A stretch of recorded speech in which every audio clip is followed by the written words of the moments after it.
Bom, nessa videoaula nós vamos ver os dois últimos conceitos que nos interessa revisar para a parte de ondas, que são as ondas estacionárias e o efeito Doppler. Então a onda estacionária nós já estamos vendo aqui. Eu cheguei a pôr aqui a forma analítica dela, até porque eu usei ela para fazer uma pequena simulação aqui, que nós vamos ver. Mas o que interessa saber para a gente é que se tratam de duas equações de ondas somadas, certo? Ou seja, isso aqui a intenção é ver o efeito da superposição. Então logo eu vou ter aqui a soma entre duas ondas, tá? E não são duas ondas quaisquer, né? Essa onda aqui ela tem exatamente a mesma forma analítica que nós vimos quando nós vimos a equação de onda, né? Ou seja, uma onda senoidal progressiva.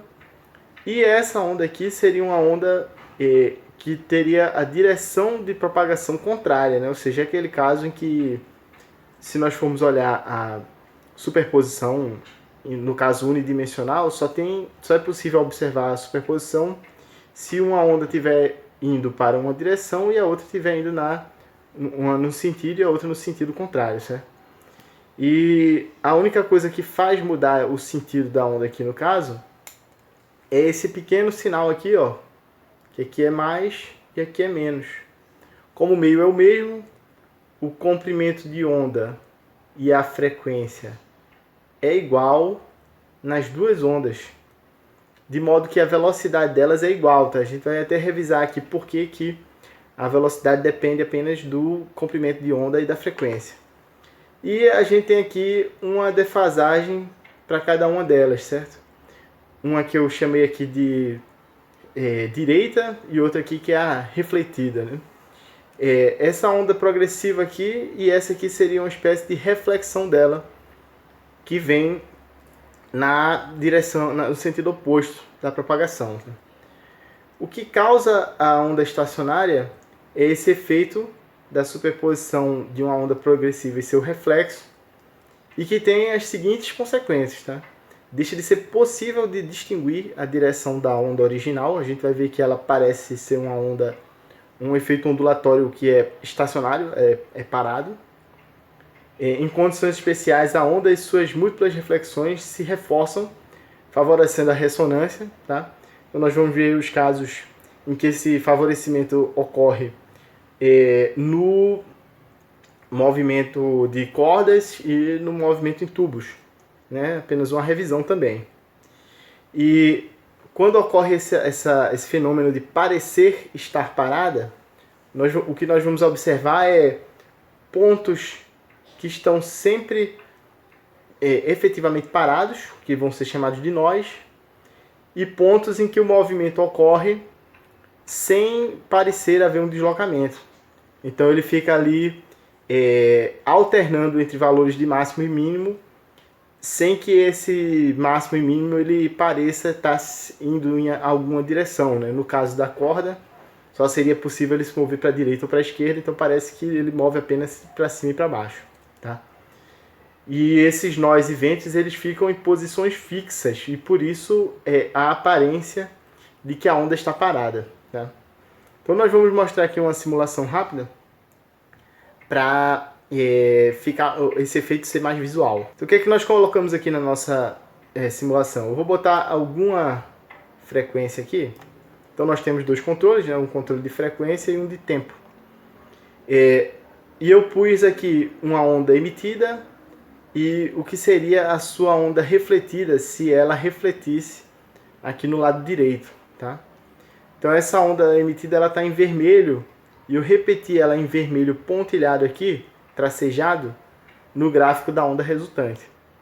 E a onda refletida ela está aqui em verde e está tracejado aqui em verde também na onda resultante.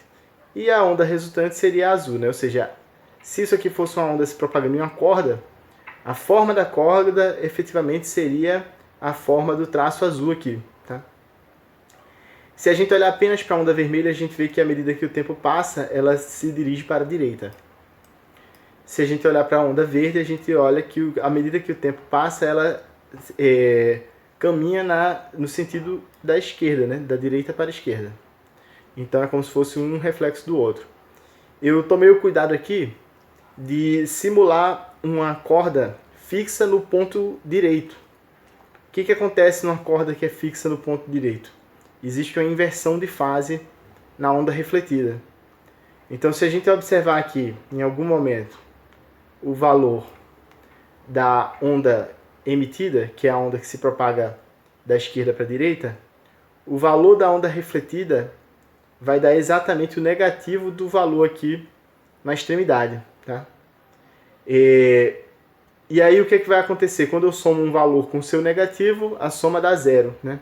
Então, se a gente olhar a extremidade aqui do que seria uma corda presa, a gente vê que ela, à medida que o tempo passa, ela não se move, né? Ela está sempre aqui fixa no ponto de simetria aqui do movimento da corda. E a gente quer observar mais algumas coisas aqui nesse movimento. Então, esse ponto da extremidade aqui já seria um nó, ou seja, ele fica aqui parado nessa posição, a posição do Y dele não muda.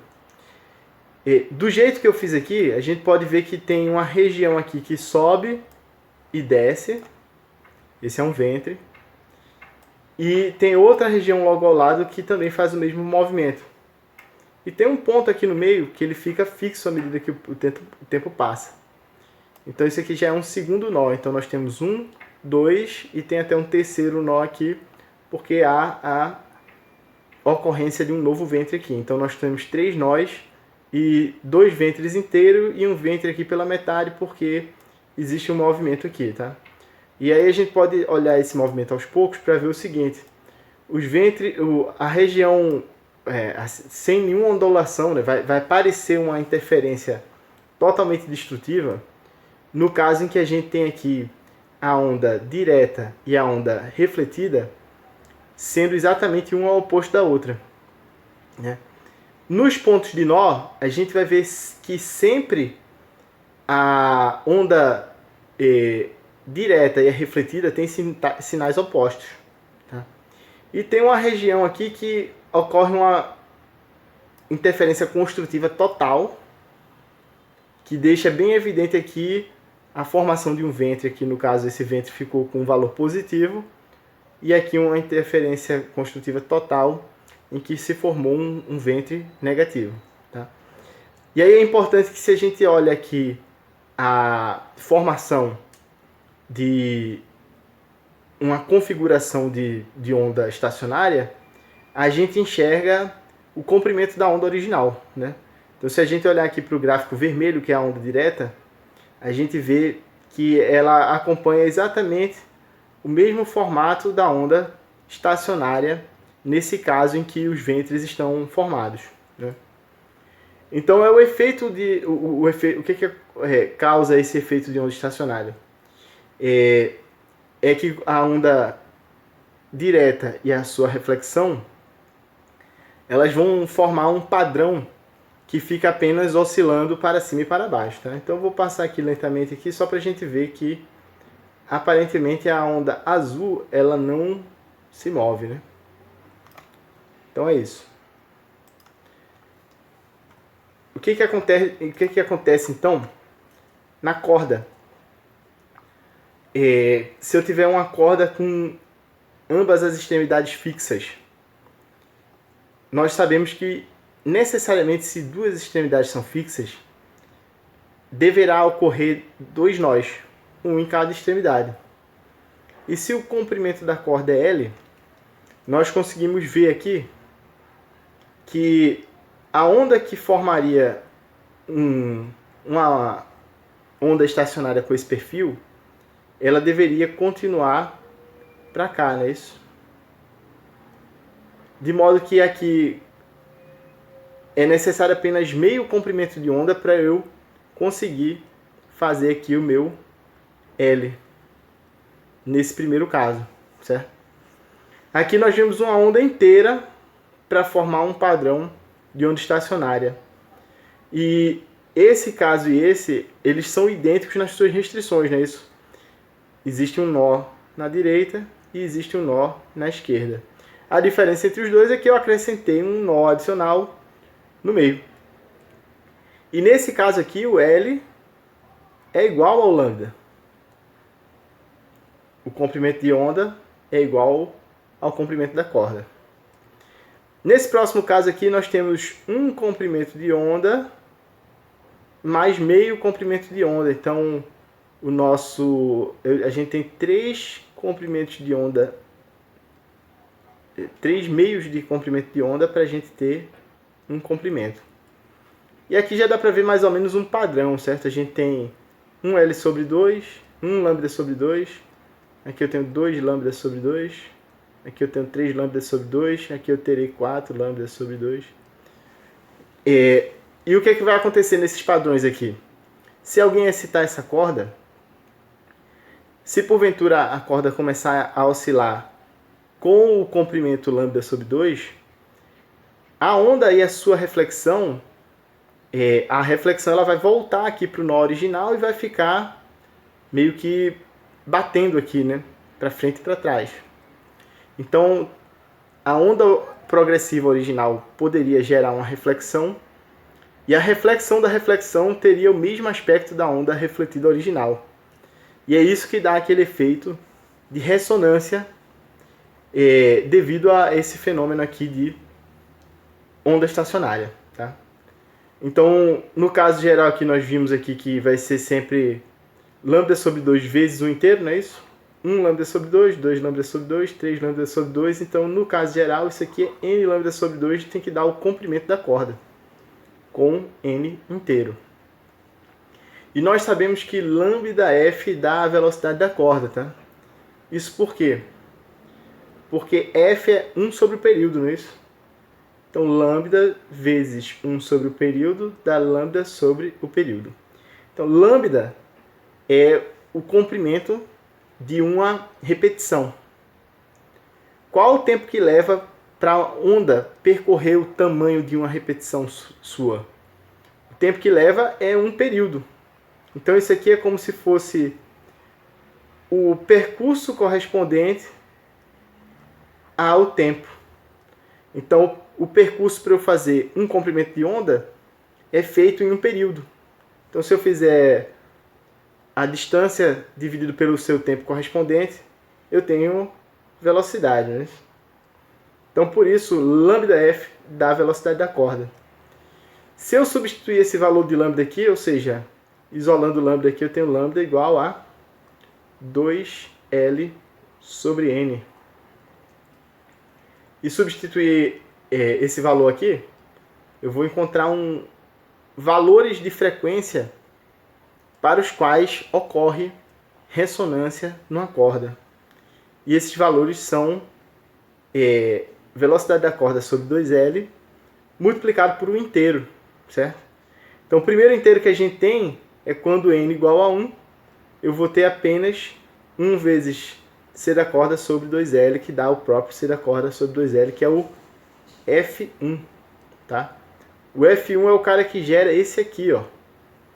É o padrão em que a frequência é mais baixa. Tá? Só que aí ocorrerá ressonância em F1, em 2 vezes F1, 3 vezes F1, 4 vezes F1, e nós vimos que múltiplos de uma frequência são chamados, né, múltiplos inteiros de uma frequência, são chamados de harmônicos. Não é isso? Então vai ocorrer ressonância nos harmônicos Fn, não é isso? Que são todos múltiplos inteiros de F1. E esse F1 aqui é o que nós estamos chamando de frequência fundamental, certo? Isso seria o que ia dar origem a, por exemplo, o timbre de uma corda de violão. Tá? Então, quando a corda de violão ela é dedilhada, ela gera ali uma sequência de reflexões entre as duas extremidades que podem ser interpretadas como vários padrões superpostos de ondas estacionárias. Tá? Então essas reflexões mútuas elas vão reforçar a ocorrência da onda estacionária e por essa razão ele vai emitir uma frequência, né, emitir um som na frequência C da corda sobre 2L. Tá? Então ele vai emitir um som com a frequência única. Só que embora esse som tenha a frequência única, ele tem uma série de componentes que são múltiplos inteiros da sua frequência fundamental. Então um fenômeno similar vai aparecer em tubos, certo?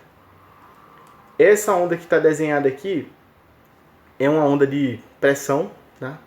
Então o que vai acontecer com a onda de pressão? Se ambas as extremidades do tubo forem abertas, a gente teria aqui fora, por exemplo, a frequência atmosférica. Então esses aqui são pressões, a frequência não, a pressão atmosférica, né? São pontos de pressão fixos. Então aqui são nós. E o primeiro onda estacionária possível nas extremidades abertas é aquele em que ocorra aqui uma ressonância com apenas um ventre. E assim por diante, tá?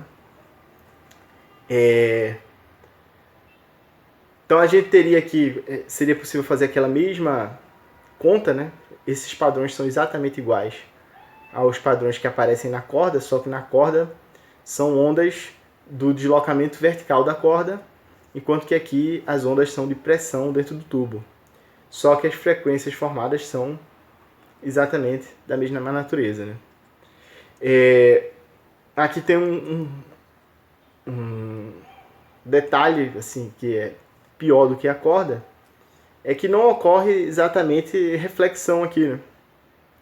Porque as extremidades do tubo sendo abertas, vai ter possibilidade de deslocamento e de um certo alívio da pressão pelas extremidades, né? Então, para que o som seja emitido, é necessário que haja um estímulo constante ao tubo, né? Ou seja, se o tubo for uma espécie de flauta, por exemplo, é necessário que aquele que toca a flauta permaneça sempre soprando a flauta para que aquele padrão de onda estacionária seja mantido no interior do tubo, né? E a gente tem uma pequena diferença aqui no caso em que a extremidade é fechada, porque em uma das extremidades será necessariamente o meio de um ventre, tá? Então, se a gente fizer uma análise aqui da geometria, nós vamos ver que vai dar frações aqui ímpares de C do som sobre L, tá? Então, frações ímpares, porque quando N é 1, aqui vai dar 2 menos 1 dá 1, né? Então, dá 1/4 de C do som sobre L. Depois, o próximo seria quando N igual a 2. Ficaria 2 vezes 2, 4 menos 1, 3. 3 sobre 4, C do som sobre L, né? E assim sucessivamente. Então, ia ficar 1 C do som sobre 4L, a primeira frequência. A segunda seria 3 C do som sobre 4L. A próxima 5 C do som sobre 4L e assim sucessivamente. Então seria possível distinguir, por exemplo, o som emitido por um tubo com uma extremidade fechada com relação a um que tem ambas as extremidades abertas, porque certamente um deles teria harmônicos faltantes, né? Porque ele iria pulando, né? Ele tem o primeiro, depois ele tem o terceiro, depois ele tem o quinto, ele não tem o segundo nem o quarto, tá? Então isso aí deveria gerar uma distinção de som, tá? Vamos retomar aqui rapidamente o nosso simulação aqui de onda estacionária. E eu sei que para uma onda estacionária parecida com a da corda, por exemplo, se a minha frequência for 25, eu tenho aqui um nó em cada extremidade, certo? Então eu tenho aqui, ó, um único ventre, certo? Então se a frequência em que isso ocorre é a frequência 25, a próxima vez que isso ocorreria teria que ser na frequência 50, que é 2 vezes a frequência fundamental, né? E de fato aqui, como eu fiz uma simulação levando em consideração a física e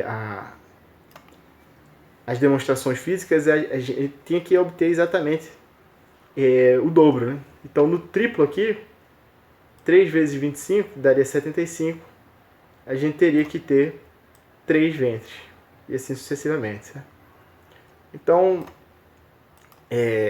espero que tenha ficado relativamente claro aí. E fica claro também que a ocorrência de ondas estacionárias nesses dois sistemas físicos, né, na corda presa nas duas extremidades e nos tubos, ou aqueles em que ambas as extremidades são abertas, ou aquele em que uma extremidade é fechada e a outra é aberta, há uma propensão para a criação de ondas estacionárias, em que há um reforço no fenômeno de reflexão, e por essa razão nós temos ressonância nesses casos, né? Então são formas em que aquele sistema vai vibrar naturalmente, né? Então se nós fôssemos capazes de captar as frequências que estão sendo produzidas ali naquele sistema, nós deveríamos ver algumas frequências apenas, né? Que seriam aquelas que são múltiplos inteiros da frequência fundamental. Para concluir aqui, esse fenômeno do efeito Doppler, ele é muito importante, tá? O efeito Doppler ele ocorre um desvio na frequência percebida com relação à emitida na fonte, devido ao deslocamento relativo entre fonte e receptor, certo? Então eu pus aqui uma fonte, esse ponto, né? Deixa eu usar o azul aqui para não confundir. Esse ponto aqui, tá? E no passado ele estava aqui, então ele está se movendo da direita para a esquerda aqui no plano da tela. E o que é que nós estamos vendo aqui? Uma vez que a onda é emitida, então essa aqui é a onda mais do passado ainda, certo? Quando ela foi emitida, o seu centro era nosso primeiro local aqui em que a fonte esteve. A segunda frente de onda tem como centro a segunda posição aqui. E assim sucessivamente, tá? Terceiro frente de onda é o terceiro. E o último aqui, o nosso último, certo? O que é que nós estamos observando aqui? A partir do momento que eu ponho uma espécie de propagação radial na posição da fonte, no momento em que ela emitiu, eu começo a ver que quando ela começa a se dirigir para a direita, eu vou ter um espaço entre as frentes de onda aqui menor do meu lado esquerdo e maior do meu lado direito. O que eu estou chamando aqui de um comprimento de onda aparente menor do lado esquerdo e um comprimento de onda aparente maior do lado direito. Tá? Então, lambda 1 menor do que lambda 2. Só que a gente sabe que em ambos os casos, se eu fizer lambda 1 vezes a frequência, vai dar a velocidade do som no meio, não é isso? E isso aqui tem que ser igual a lambda 2, então eu vou chamar aqui de frequência aparente, não é isso? Do 1. Tem que ser igual a lambda 2 vezes a frequência aparente do 2, não é isso? Então se lambda 1 cai e a velocidade de propagação no meio é fixa, se lambda 1 cai, para que eu mantenha a igualdade aqui, se lambda 1 cai com relação a lambda 2, significa que a frequência 1 tem que ser maior do que a frequência 2. Então isso aqui é o efeito ambulância, não é isso? O efeito carro de corrida. Aquele em que nós temos a impressão de que quando a ambulância está se aproximando, o som da sirene ele é mais agudo, e depois que ele passa, parece que ele fica mais grave, né? E a gente consegue calcular essa frequência percebida em termos da frequência emitida aqui por essa fórmula, né? É a velocidade da propagação mais ou menos a velocidade relativa entre os receptores e a fonte, tá? Aí eu tenho aqui mais ou menos porque um caso é para aproximação e o outro caso é para quando ele está se distanciando do receptor, né? Então, por exemplo, se eu colocar mais aqui, eu vou ter um denominador maior, consequentemente uma frequência percebida menor do que a frequência emitida. Então esse aqui seria o caso de com mais do receptor que a fonte está se distanciando dele. E o menos eu teria um denominador menor, então eu teria um ganho aqui na frequência, né? A frequência percebida seria maior do que a frequência emitida. Então, esse era o último efeito que a gente tinha para revisar com relação a ondas. E a gente encerra a revisão de ondas aqui. E até uma próxima oportunidade.